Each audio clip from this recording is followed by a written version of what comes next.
At the same time, I think questions really remain whether there are doubts how militaries can answer these questions of information sharing, of privacy, of accountability and transparency, and of normative compliance. Welcome to Wiring the Domains, a podcast by the Digital Impact Research Team at the S. Rajaratnam School of International Studies at the Nanyang Technological University, Singapore. Join us as we sit down with leading experts and discuss the latest developments in the digital, cyber, information, and technology domains, and how they impact our society and our world. Hi, I'm Benjamin Ang, Head of the Centre of Excellence for National Security and Head of Digital Impact Research at RSIS S. Rajaratnam School of International Studies, Nanyang Technological University, Singapore. And I'm here today with Eugene Tan, Associate Research Fellow in the Centre of Excellence for National Security at RSIS. We're here to talk about his commentary, Strengthening Multilateralism in Cyber and Information Domains. And I was really interested in this because it really is a time of great geopolitical conflict, especially in the cyber information domains. So Eugene, what was it that led you to write this commentary? So Ben, as you rightly observed, that I think the bleak outlook on multilateralism for cyberspace was weighing on my mind for quite a while when states seem to increasingly turn to military means to secure what they see as their own interests in cyberspace. I think I wrote this commentary in part to encourage states to improve multilateral processes as a matter of their own self-interest, to have a safer and more secure platform to use technology in their societies and build their digital ambitions in common. So, yeah. So, as you said, right, this has really been a dangerous time. Yeah. So, what are you suggesting in your commentary? So, this piece is mainly to address military activity in cyberspace because most states seem to be prioritizing their military command capabilities rather than their strengthening their civilian capabilities, where most of the cyber technology use resides. I think I want to use this piece to remind them that cyber is not just a military problem, but it is a whole of society issue for which solutions can be found outside the military complex, and that a go-it-alone approach is not necessarily the best way to enhance responses. States need partners, militaries need partners, societies need partners. So I think that therein lies the importance of the commentary. But at the same time, I think questions really remain whether there are doubts how militaries can answer these questions of information sharing, of privacy, of accountability and transparency, and of normative compliance. There are no answers to this in my piece, but I think these are questions that must be raised to build confidence among all stakeholders. Those are good questions. And when you talk about stakeholders and partners, who would you be suggesting?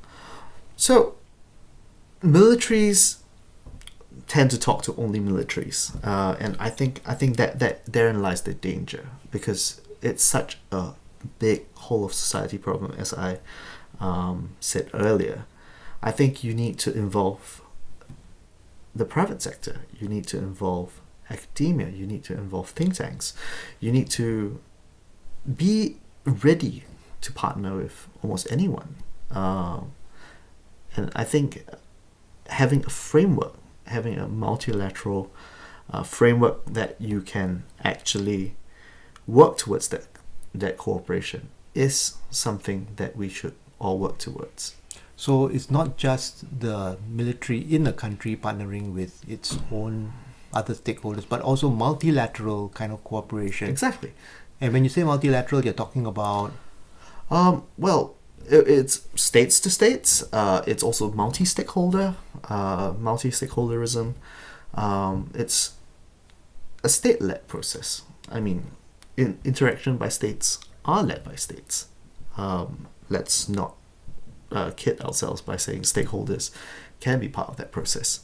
But I think, by and large, what we can do is actually strengthen that process to make it more holistic, to make that conversation between militaries, between governments and the private sector, academia, more robust, where they're more that the whole may be greater than the sum of its parts. That sounds actually very positive. And what kind of processes have we been looking at? So we have been looking at the open-ended working group, and we have been participating in different regional multilaterals like the ARF, the CSCAP, NADI, all these forums, all these platforms, I think are great platforms that can be utilized to better harness the collective wisdom of all who are willing to be at the table. That's great. I think we should leave some links to these organizations in the show notes. Yeah. So I know that this was actually a commentary, so there's a word limit, and maybe there's any other things that you wanted to share? Well, at this juncture, I think answering the questions would be the most